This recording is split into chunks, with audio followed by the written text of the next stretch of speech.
So the unbelievable Santiago Calatrava, he's 71 years old today, or 70. No, he was born in, yeah, he's 70 years old today. He was born in 1950 on the 20th of July. So Santiago Calatrava Valls is a Spanish architect, structural engineer, sculptor, and painter, particularly known for his bridges supported by single leaning pylons, and his railway stations, stadiums, and museums whose sculptural forms often resemble living organisms.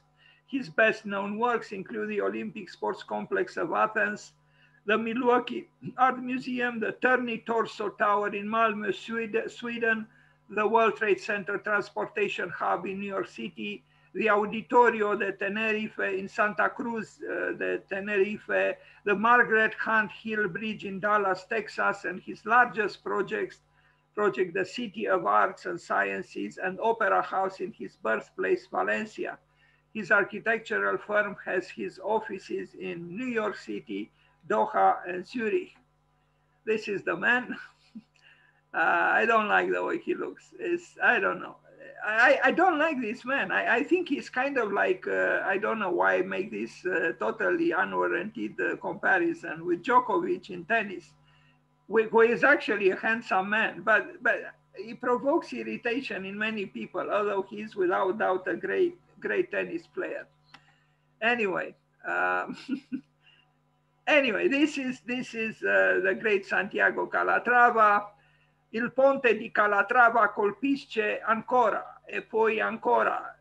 This I found in the newspaper in Venice.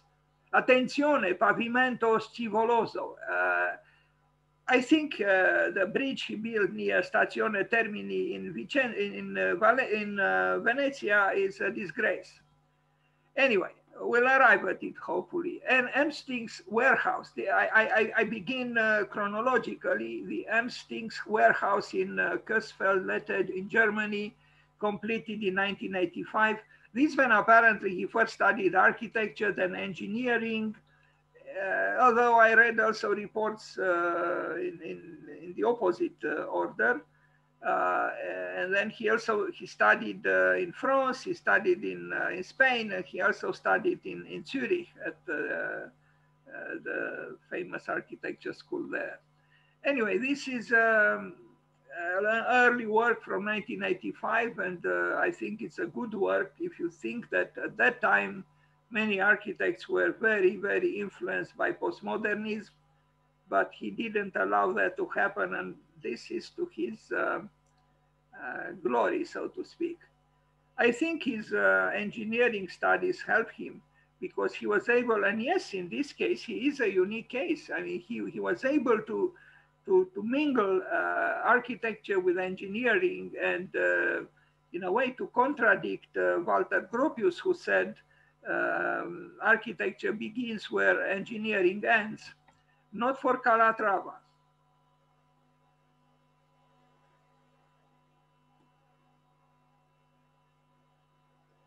So this is from 1985, a warehouse, but as you can see, a warehouse with a certain dignity.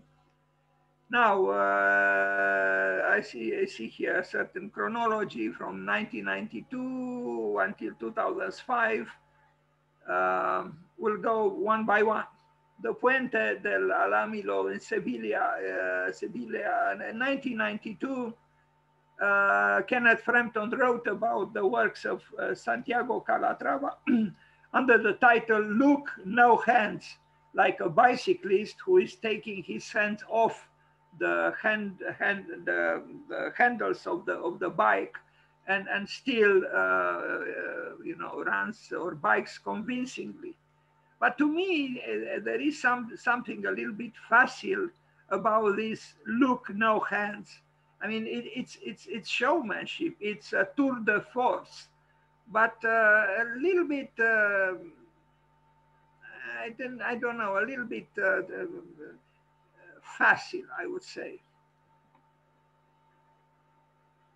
I mean, it is impressive, of course, but it is too graphically, resolved. And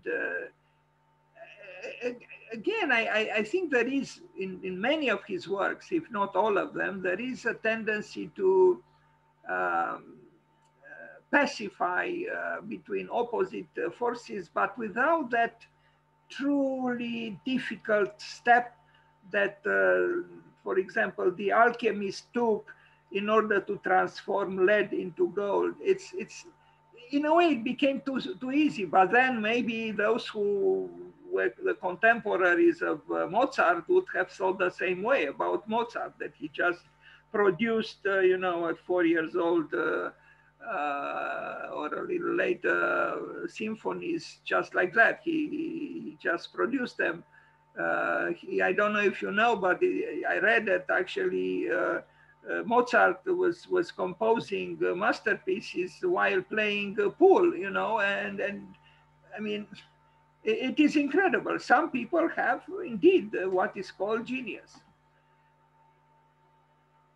But if I look at this image, I see a bridge which is somehow too conveniently and graphically, seductive. And it's almost, there is no mystery. I mean, yes, you are impressed, you are maybe even shocked by the structure, but it's I don't know, maybe I'm wrong. Maybe I'm just Antonio Salieri today. This is El Agora y el Puente de la Ciudad del Oro in Valencia.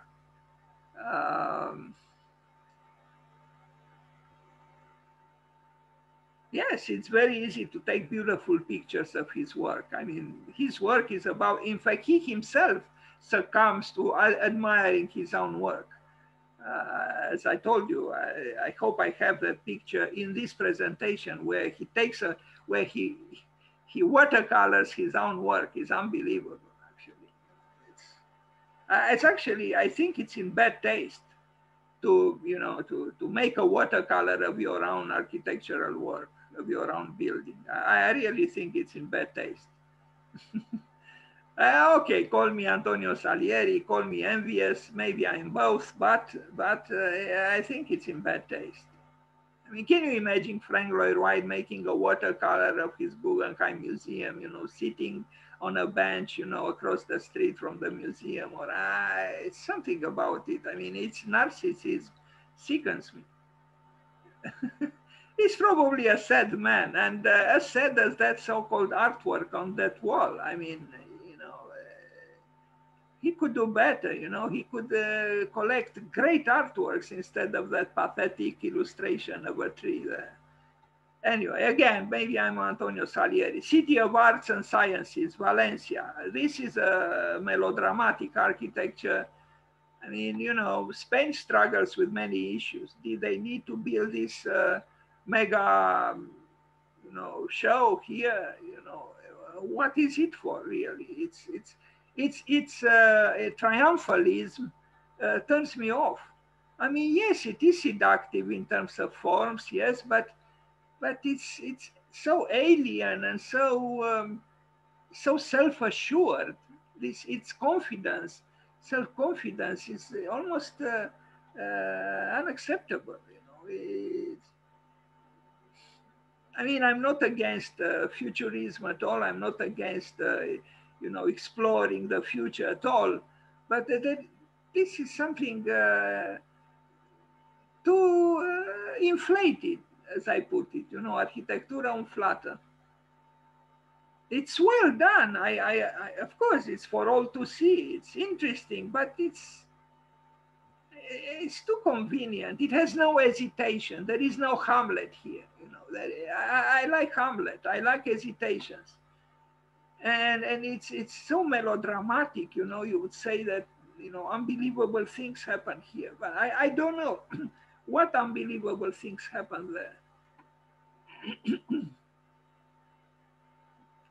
But again, maybe I'm just jealous. It's possible.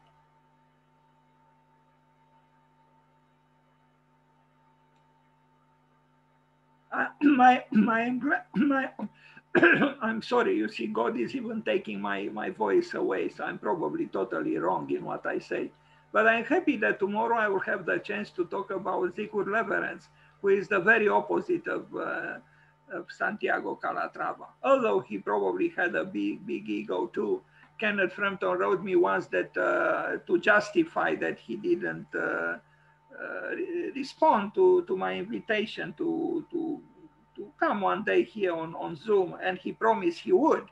But at one point he wrote to me, he gave me as an example Zigur Leverance, who apparently at one point, probably later in his life, he said something to a TV station in Sweden that he cannot respond to their invitation because his death is coming and he still has a lot to do, something like this. Well, anyway, really, what is this thing here? You know, what is it?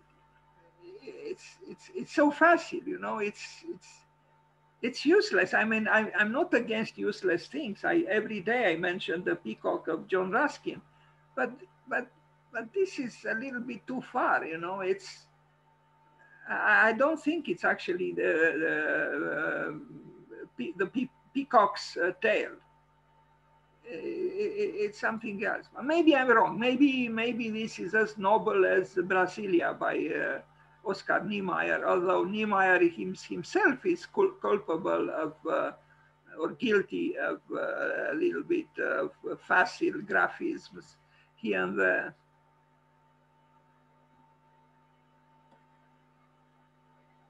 And he's really repeating himself. I mean, you look at this thing and then we look at the transportation hub in New York, and yes, there are spikes, and here there are no spikes. But in essence, it's the same, you know, the same story. Yes, he's interesting when he manipulates, you know, bones-like structures, you know, skeletons of fish or dinosaurs or whatever. Is interesting. But when you see his pathetic little watercolors of them, you realize that it's actually something in essence placid. Although you would say, come on, this is indeed an expressionist technique. It's very, you know, vital and, you know, expressive and so on. But I don't know. Again, I miss some reticence. I miss Hamlet, and I don't see Hamlet here. He's too self-assured. This man, he didn't break the system at all. You know, no way. It's a system which says I will go to the very end with the confidence that was given to me by God Himself, and that's it.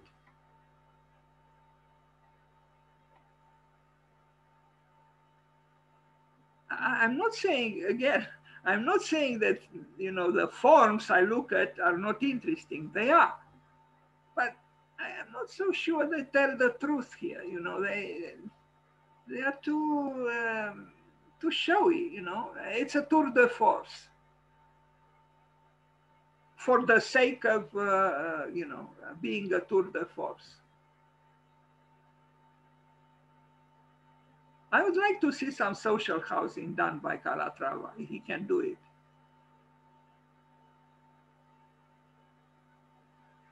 I doubt he can. I mean, certainly he cannot do a social housing complex looking like this. It would be ludicrous.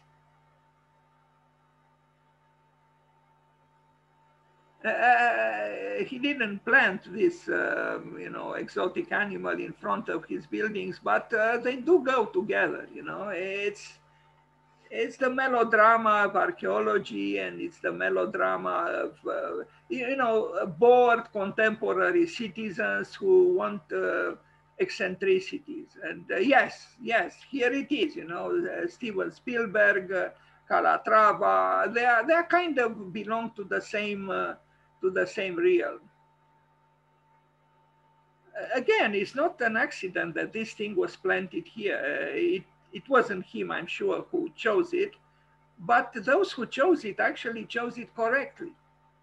And I'm not against an ahistorical architecture. No, not at all. I even promote it in my own, you know, you know, an almost useless way. But this is, I mean, look at this man with his little bicycle here, you know, and look at the structure here. You know, do they belong to the same reality, to the same life? I doubt it, you know. City of Arts and Science in Valencia, yes, we know. Now we arrive at a building which I actually visited, the Milwaukee Art Museum. And yeah, it's a deja vu. We know this is a Calatrava building, and it cannot be anything else but a Calatrava building. You know, in his case, as opposed to, well, you know, Eric Owen Moss himself, even if he said that his buildings have a wet signature or not a dry signature, I'm not so sure. But here it's certainly a dry signature. You know, this is Calatrava, and these wings are very rhetorical. You know, I mean, you know, I think a building should fly not literally, but obliquely and metaphorically. So these wings are, you know, to make a building with moving wings to me is almost ridiculous because the building doesn't take off. So why are the wings moving? I mean, yes, they are moving in order to cover this thing, but these are very expensive architectural gestures, structural gestures that are rather rhetorical. That's what they are, as opposed to the building on the left, very modest museum also by Eero Saarinen, which in my opinion is superior to the building by Santiago Calatrava, although it is not so flamboyant, or maybe exactly because it's not so flamboyant.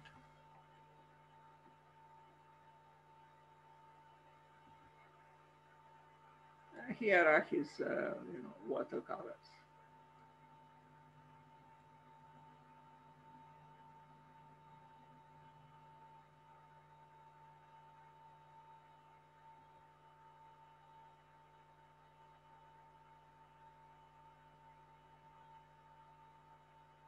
I don't like his watercolors because I don't think his watercolors have emotion in them. They are too literal, they are illustrations. I mean, if I compare this so-called artwork, he probably thinks this is an artwork. I don't think it is. It is just an illustration, and in my opinion, a mediocre illustration. But if I compare this with sketches and hesitations and complexities of Carlos Scarpa, it's comparing a superior artist, that is Scarpa, with someone who is not. I mean, really, this kind of drawing is done by you know, someone who is only able to generate illustrations, but illustration is not art. On the other hand, yes, the building looks interesting like this. You can take pictures of it. It's seductive, but somehow hollow behind the first impression, as opposed to the great sculpture here of Auguste Rodin. I think this is, I'm not sure if it is a study for Balzac or not, but I love Rodin, and this is a beautiful sculpture, and it's not white. Okay, Mr. Calatrava, sure, show off now your watercolors, one after the other. But now I can show you the building next door, so to speak, by, in my opinion, a better architect, although much more modest. Although Saarinen was able himself to have extravagant architectural gestures like the TWA airport or terminal at the JFK airport in New York City. This is the building by Saarinen. And yes, you know, compared to the building by Santiago Calatrava, you would say it's more predictable, it's more boring. What's so special about it? I don't know. I think what is special about it is that it doesn't have explicitly very so-called special qualities. although I think it does.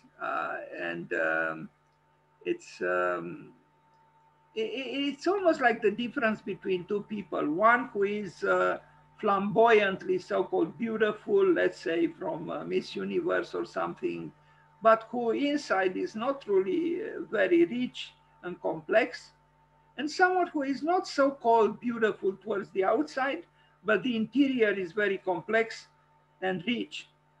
And I think there might be some kind of a similarity here between the two buildings.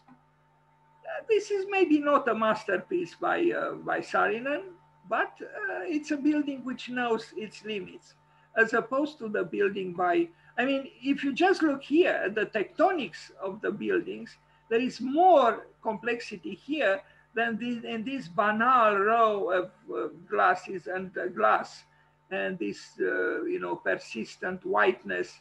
In my opinion, here is not great architecture, really. There is more architecture here in the courtyard of this building than in this part, at least, of the building by Saarinen.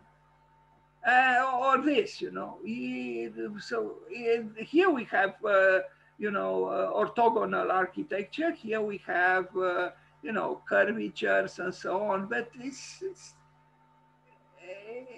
it's not really, I think, stirring up the curiosity. It is as it is anyway. So this is Eero Saarinen next door to the building by Calatrava in Milwaukee.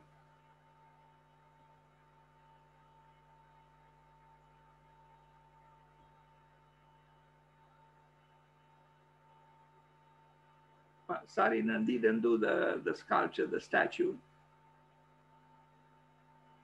Here we see the two buildings in the same picture. This is by Calatrava and this one by Saarinen.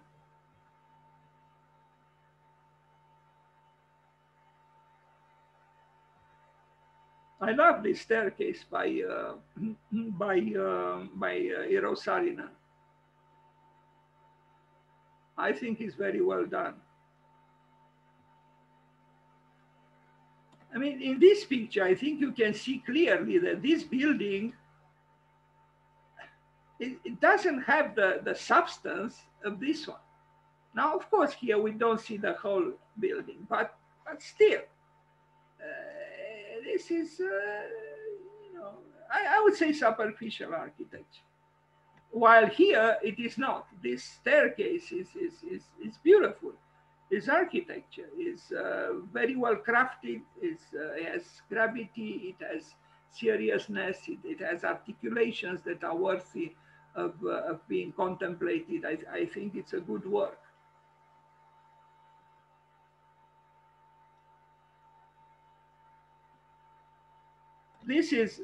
That's what I was saying, that Saarinen was not totally unable to, fly high in a flamboyant way almost. This is the TWA terminal at the JFK airport in New York City.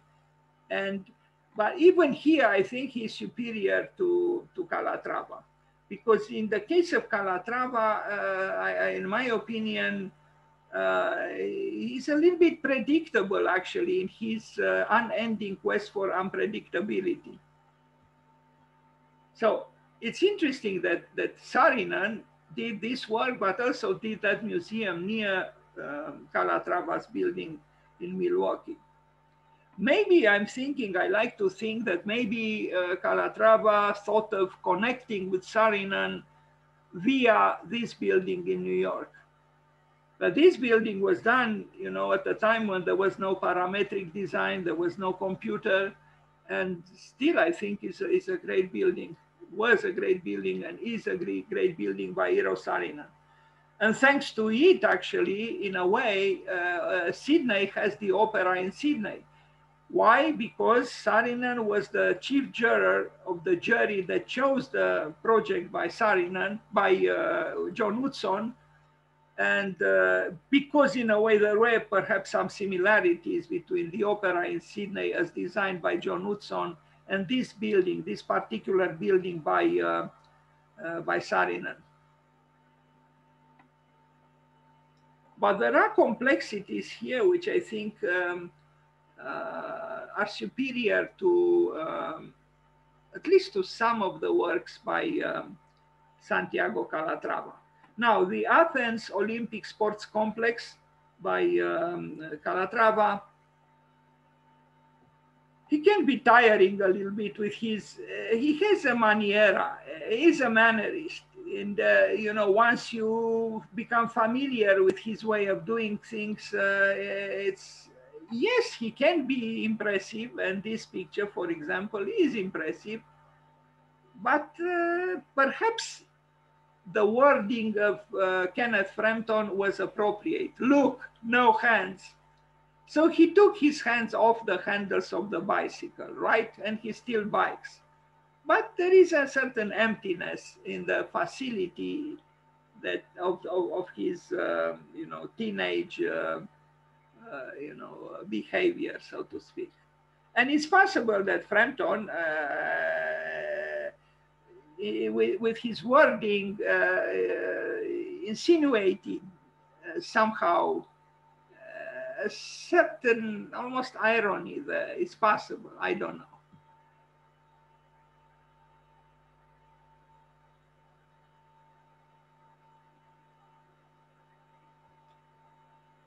I think Frampton also liked to bike because there is, I came across a picture of him and Peter Eisenman as young men in a room somewhere in New York, and there is a bicycle. I imagine, I would rather imagine Kenneth Frampton using the bike than Peter Eisenman. Anyway.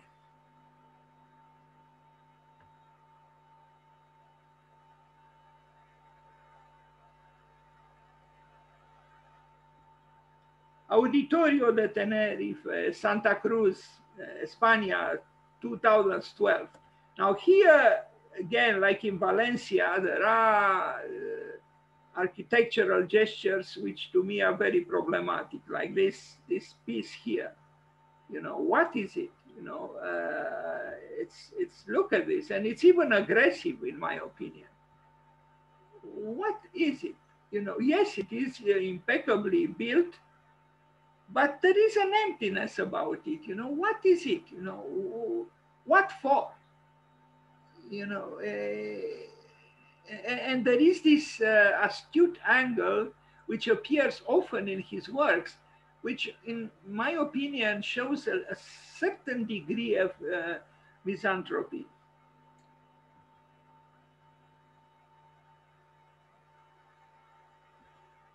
And the similarity to what he built in Valencia is striking, actually. I mean, really, this thing here, you know, in a watercolor or in a photograph is almost ridiculous. I'm sorry, you know. I mean, no major architect to do something like this, so flamboyantly empty. What is it? But, you know, just like Nike invites us to do, just do it. Just do it. And he does it because anyone accepts his, and this is the watercolor. Didn't I say that he's an illustrator? He's an illustrator of his own portrait, reflected in the flowing water of the river, you know, just like Narcissus. This man is in love with himself. He's probably very alone. I have a feeling. But because his very unbelievable success probably condemned him to increase solitude. Of course, I have no facts to prove this, but this is an intuition I have. So the main hall or symphony has 1,616 seats in the amphitheater, and the stage with a width of 16 meters anyway. Based on the stage on both sides of the courtyard of seats are framed by an emerging body of tubes. The body of the design is far from the traditional concept, trying to be a surround sound source arranged around the listener. I don't know who wrote this. For chamber room, he produced on a smaller scale the distribution of the amphitheater with 422 seats. In the lobby, which is accessed from two sides of the building, we can find the press room, a shop, and the cafeteria. In its exterior, there are two terraces overlooking two places from which one can see the sea. Nice. Nice, but this thing I still turns me off. And I'm not a functionalist, far from it, but that thing is so uselessly aggressive or aggressively useless.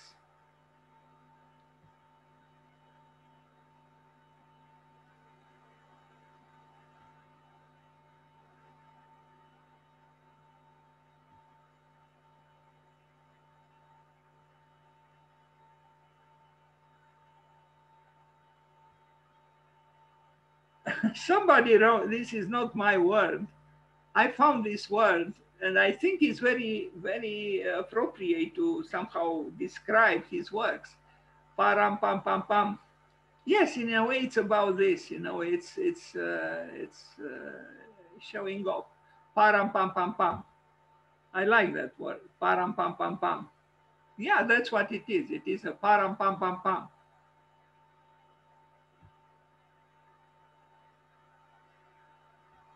But it is beautifully built, let's confess. Who cares about the pollution that the concrete generates? He certainly didn't care about that.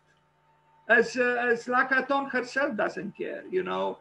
I mean, it's amazing to me, you know, that architects we look up to are so vulnerable in the sense that they commit mistakes. You know, all that glass architecture of Lacaton and Vassal is totally unsustainable. I mean, that woman is obsessed with a greenhouse. She almost all her buildings are greenhouses. It's well known you cannot live in a greenhouse unless you have air conditioning, because in the summer you melt down and in the winter you freeze. And yet almost all her buildings are greenhouses. She received a Pritzker. You know, it's the demagogy of the profession. You know, we don't care. We say, we claim, you know, we are concerned with ecology, sustainability, and all the rest. Nonsense. You know, it's the fascination with glass and more glass. And look at him; it's really grotesque. I mean, really, is this man serious? I mean, again, I remember what John McEnroe said to that referee. Are you see? You can't be serious. I mean, this is ridiculous. You know, did he have to mimic here that he's a blue collar worker contributing to the erection of the building? You know, this again, I mean, in my opinion, he's a superficial man. He loves attention, of course. I mean, all of us love some attention and, you know, applause and so on, but he doesn't need them, you know, he has them. He doesn't need to mimic here that the concrete, the cement falls on his, you know, piece of clothes. And I think it's just ridiculous. In my opinion, he's a ridiculous man. Maybe he's an autistic, has an autistic personality, which is very possible. But who knows? Maybe he's a very nice fellow. Who knows? I could be completely wrong. Maybe if he was my friend, you know, he would sponsor these presentations. He would, who knows, do something that the presentations will have a cosmic audience, even aliens from other planets, and so on. But he's not my friend. I am not his friend. He doesn't know I exist. I know he exists, including this bizarre thing at the top. Anyway, look at this. You know, it doesn't matter where it shows up. It's still useless. This thing here, totally useless. And it's not. I don't think it's the peacock's tail at all. Otherwise, yes, it's beautifully built. Communications tower in Barcelona. Here again, we have look, no hands. Um, I, yes, he had to do it, right? To show his skill in making believable what is unbelievable, or vice versa.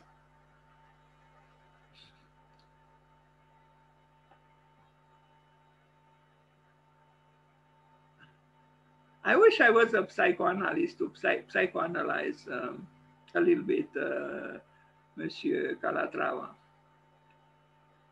Telefonica. Back to prose.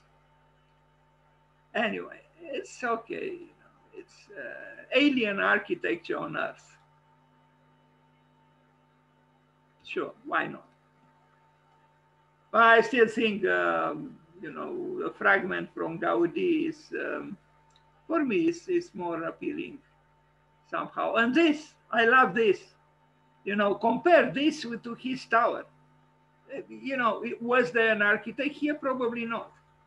But it's beautiful, you know, with the simplest means, without concrete, without Monsieur Calatrava showing off his muscles, you know, mimicking his, helping the many workers to build his phantasmagoria. I love this. This is poetical. This is a lesson in wisdom. The Hsb Tower in Malmo, this one I like. I saw it and I was impressed by it then. It's very simple. And I imagine it works. It has apartments there.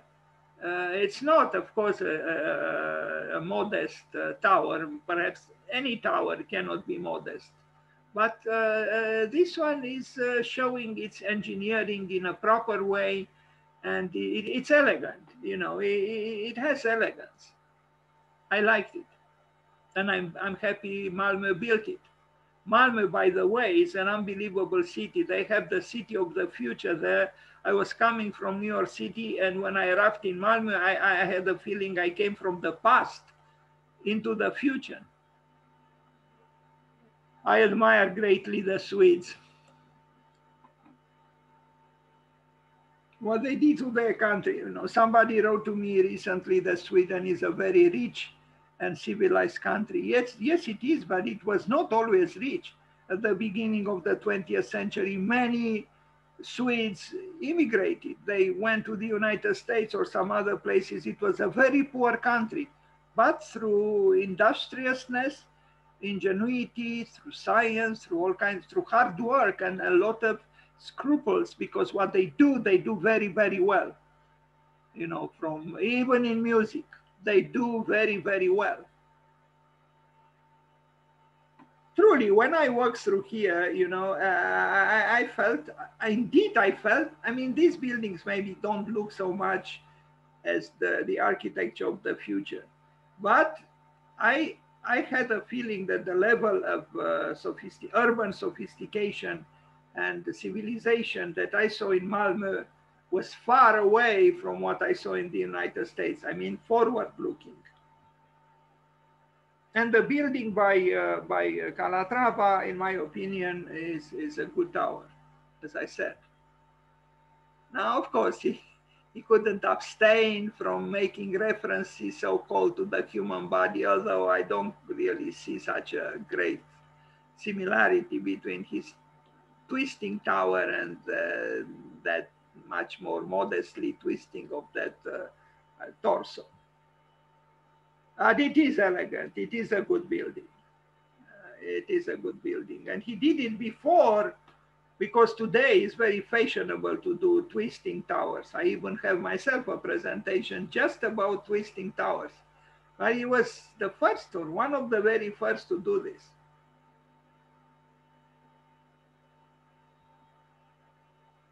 I mean, the interiors, what can we say? You know, they couldn't miss having a chaise-longue by Monsieur Le Corbusier, or should I say his collaborator, the female architect, whom he didn't recognize being actually these architects. They are masculinists most of the time. He doesn't look very happy, does he? Maybe he stunned himself by his cosmic success. Maybe he's a very nice fellow to play chess with. I'm sure he would win even playing chess. This man is a winner. You know, there are people who are born to win everything. I like this picture. That's why I placed it on the invitation. The blue of the sky, the blue of the water, and then the twisting tower of Santiago Calatrava. Aside from being the 2014 winner of the Biggest Loser, bungled Chicago developments, that is, he proposed a tower that was not in the end built, although they already created a crater in the earth for the foundation. Calatrava is known for suing and being sued, going over budget and being made fun of by hackish New York food critics. Oh, and the all-white worldliness of his designs. Some malicious critic wrote this. This is the tower he proposed for Chicago, but was not built in the end, and I don't think it will be built. Now, the Infinity Tower in Dubai, of course, to build an Infinity Tower, this is the task for someone like Calatrava. Although this is not the most extravagant tower built for the Arab world. This is, again, another twisting effort, and I think properly done.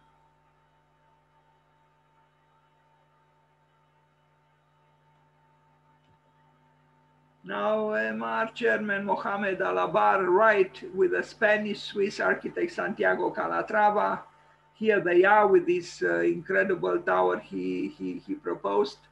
I mean, these Arabs, thanks to the oil, you know, they go to heights not imagined even by Frank Lloyd Wright.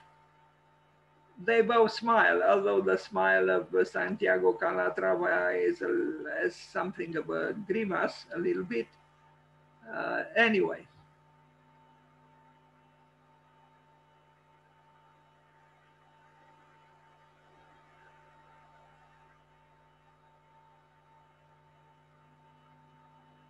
If the pandemic didn't come, it's possible this would have been already built. They might still build it because they have so much oil that they don't know what to do with it. You know, they probably air condition even the streets. You know, even the outer space. Yes, it is incredible.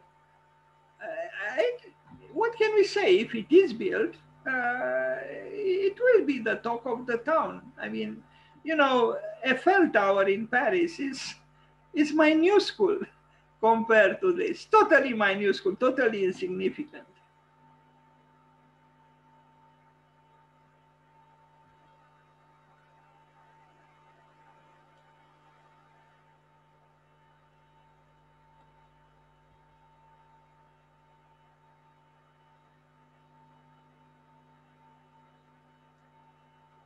Okay, this might be built, but we ask now inevitably the next question: what next? I mean, what would you do after this tower? Because obviously someone from China or the Arab world or who knows where will say, wait a minute, I'm not going to be outdone by this man. No, no, no. I will do an even taller one. I used to like this man, you know, he's the ruler of Dubai, who also writes poetry, but then I read that he had some problems with his wife, and who knows, but he's an interesting man, I think. I even thought of contacting him once and ask for something, of course, some help, because these people are so insanely rich that, but insanely rich, but still write poetry, some of them.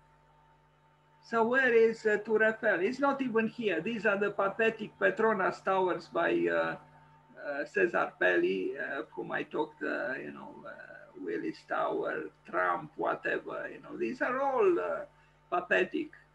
This building proposed by Calatrava is outdoing all of them. I wonder what he feels, this man. I mean, he takes himself so seriously that I wonder.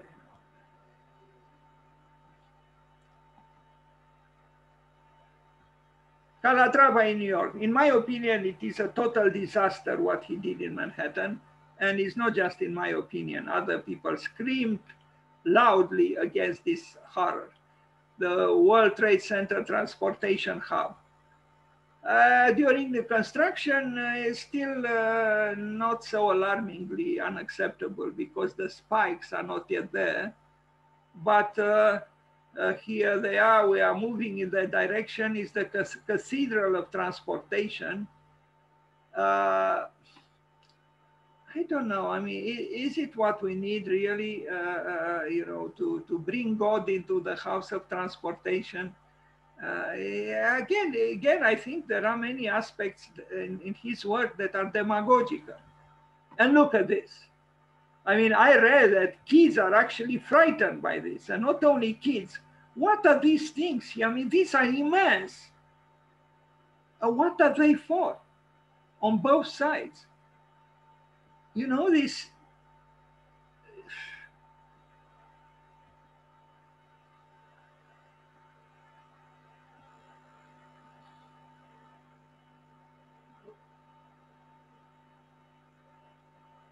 I mean, he didn't have to be so demagogical about the flying spirit of the North Americans, right? You know, you know, it's like a dog. A little dog makes a lot of noise. A big dog, a powerful dog, doesn't need to make a lot of noise. But this one makes a lot of noise. And for me, that it is a little dog.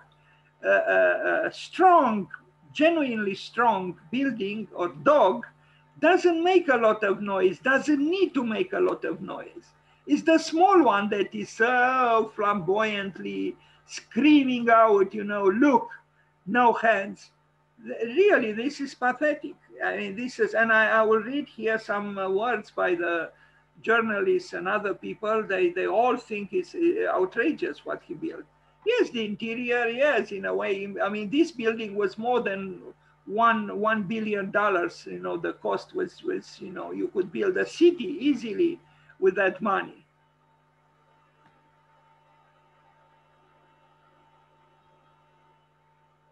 The hands of the artist. I don't know. What does his face say? I imagine he's not a very happy man. And although I wish him well, of course. So New York, $4 billion shrine to government waste and idiocy. That's what someone wrote. New York's $4 billion shrine to government waste and idiocy. To say that Santiago Calatrava, international star architect and grand purveyor of winged white things, is not exactly a media darling would be an understatement akin to architecture in China is fairly creative, or Daniel Lipskind is not quite the most beloved architect around. Well, the truth is China is becoming more and more creative in my opinion. In fact, today I saw very interesting work, a modest work, with some grottos, little buildings published in Arch Daily. In March, for example, the New York Times said Calatrava's World Trade Center Transit Hub, a structural bird in flight, set to wrap construction at the end of 2014, had clunky fixtures and some rough workmanship that made it look cheap. Well, this is true of other works by him. Of course, before that, the Spanish city of Valencia sued the architect because his grossly over-budget opera house was, kind of falling apart. And now the New York Post's Steve Cuozzo, a critic that often sticks to restaurant reviews, has unleashed the harshest, most outlandish critique of them all. Here comes the Calatrasaurus. The Calatrasaurus from Dinosaurus, yes. It begins and it doesn't mellow out from there. Below, a visual tour of the most insane lines from the critique, a self-indulgent monstrosity. Like plastic mutant terrors of 1960s sci-fi movies. Never every day ugly like a tacky brown tie or dress, but lol, ugly. May frighten small children. Well, this is not what I wrote. That critic, food critic wrote. The 4 billion shrine to government waste and idiocy, bureaucracy and vainglory. Look at me, I'm Calatrava. Hands off. Again, what are these things? You know, I mean, I'm not against the peacock's tail at all, but this is not the peacock's tail. Plus, the amount of money that went into this is insane. You know, hundreds, maybe hundreds of millions of dollars for what? And look at here. I mean, really.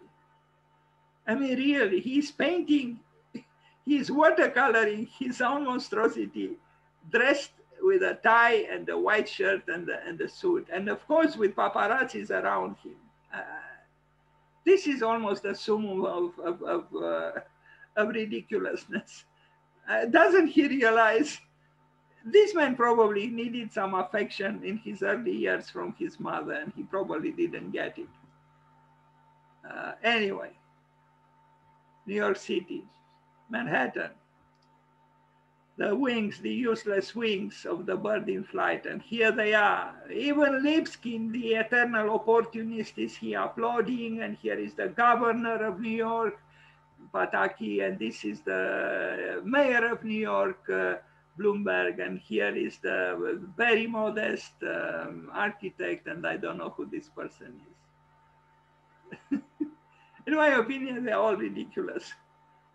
Anyway, Garde Oriente in Lisbon. This is a good work. Razvan, I hope he's still here. I think it is a good work. His flirtation with the Gothic is convincing. And I have seen similar attempts by other architects to bring some Gothicism in their architecture. And in my opinion, they failed, but not Calatrava. In this case, I think he did a good work. Now, of course, there is still a lot of glass, a lot of melting down there in the summer, and Lisbon doesn't have the coldest climate on earth. But what can you do? You know, we love glass, right? I mean, we can't breathe without glass. The problem is we can't breathe with a lot of glass either. In the greenhouses of Lacaton, you melt down in the summer and you freeze in the winter. And it's not just the temperature, it's also the humidity. Surprisingly, she didn't think of this. She doesn't think of these matters. Architects, by definition, almost are often superficial. But formally, at least speaking, this is a good work by Calatrava, and it's open on all sides. So it's not that you know there is an air circulation there, which you know it's probably acceptable underneath that glass roof. Now the Gare de Lyon, here comes Calatrava again. I mean. Between this and what he did in Manhattan, it's not such a, this is more modest, yes, but it's the same thing, really, in essence. He repeats himself continuously.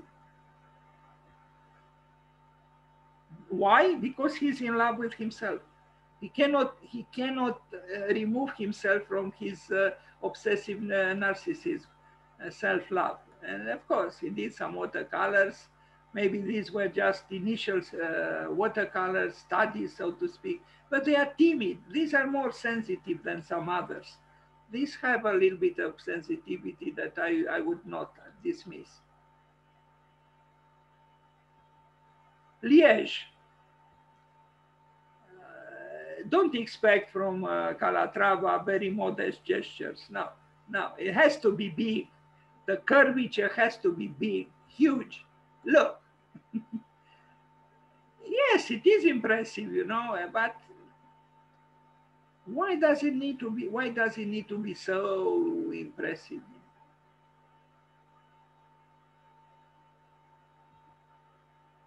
If you don't know what it is, you could say this is the stadium of the world. It's more impressive than the Japanese, the Tokyo stadium built by Kengo Kuma, which is another disaster, but a disaster in a different sense, because in a city which should have known better, where Kenzo Tange built beautiful stadiums on the occasion of another Olympic. In this case, Kengo Kuma, regardless of if he copied some things from Zaha Hadid or not, who won the competition, he built a very, in my opinion, mediocre stadium. But this one, if you look at it, you would say this is the stadium of the world competition, the competition of competitions, truly the one and only. It's not. Reveals his 1 billion scheme for London's Greenwich Peninsula. Everything in his case is with billions, in Romanian milliard, billions, 1,000 millions. Everything is like this. But I don't think the level of creativity is so great. What's so great about this? Really, I personally like more this stadium by Sir Richard Rogers than the previous structure by Calatrava and the stadium built by Kengo Kuma, which I mentioned. Well, here we see a variation on the initial bridge that we saw. We started the presentation with, and then we have these towers, which are as they are, conveniently so-called interesting, but in my opinion, rather banal as architecture. And some references to the Gothic times a little bit here, why not? And the Museum of Tomorrow. I will end the presentation on Calatrava with this work, which has probably the longest cantilever in the world. 78 meters or 72 meters, it's above 70 meters. It's unbelievable. Of course, totally useless. Look at this. I'm not saying it's not impressive, but it's like when you knock on something or a wall or something and you feel it's empty inside. The same thing is here. There is no substance really. I mean, squandering so much money for what? It's 70 something meters, 75, 78, I forgot, it's above 70 meters, of total uselessness.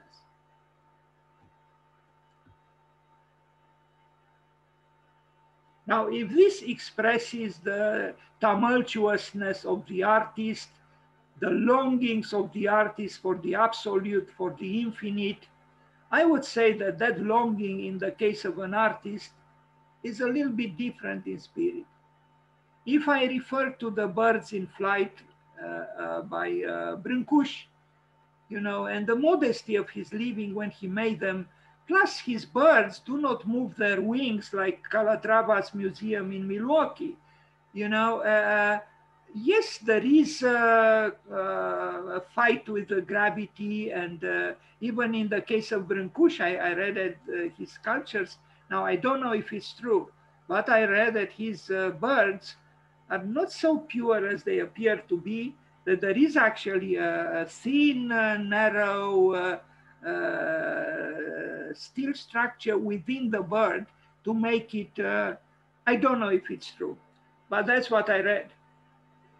Here is really a mega showmanship done again for the sake of, again, I imagine that he has problems like many of us. He didn't receive enough affection from his mother, and all this building is begging for attention, is begging for a little bit of affection from all over the world, if possible.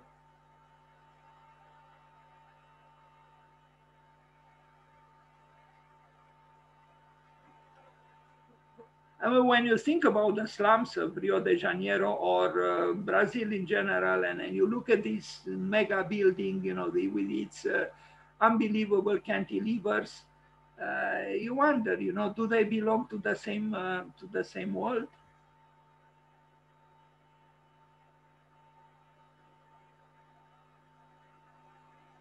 And here again, it seems it opens, just like in Milwaukee, that you have these movable things which are again, what is the great benefit to everything, to the building, to the environment, to the piece of water underneath?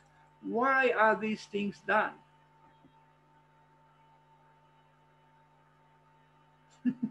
Yes, I can remember now that strange word invented by that food critic in New York, derived from dinosaurs. Calatrava plus dinosaurs equals whatever that word. But I see that here too, in this building in Rio de Janeiro.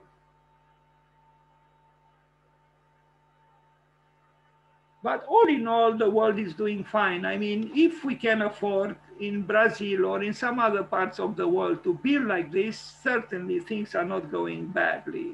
There is no climate change. There is no, we shouldn't worry about sustainability.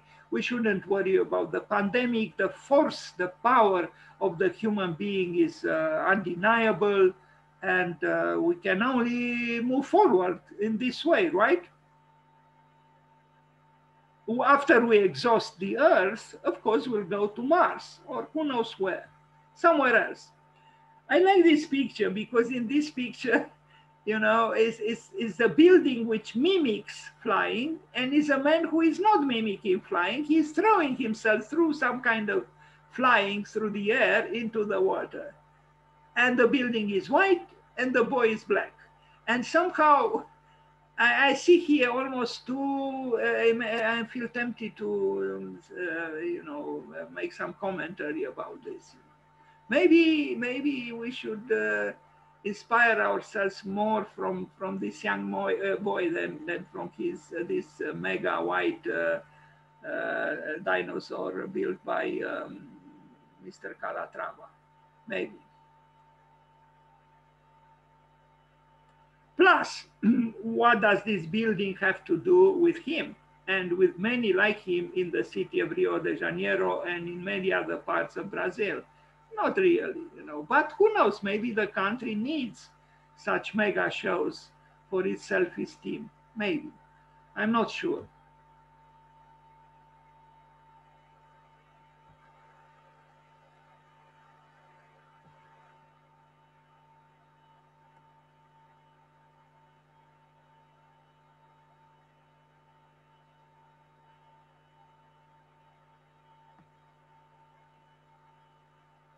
And the lonely person. I know I have been in the shadow of mega buildings, and I know how alone you can feel in the shadow, even when I express myself metaphorically at night or in the evening or in the morning, the level of solitude is actually heightened, is increased in the vicinity of such structures, which are overwhelming and crushing you actually, and make you feel even more alone than you are. These architectonic dinosaurs.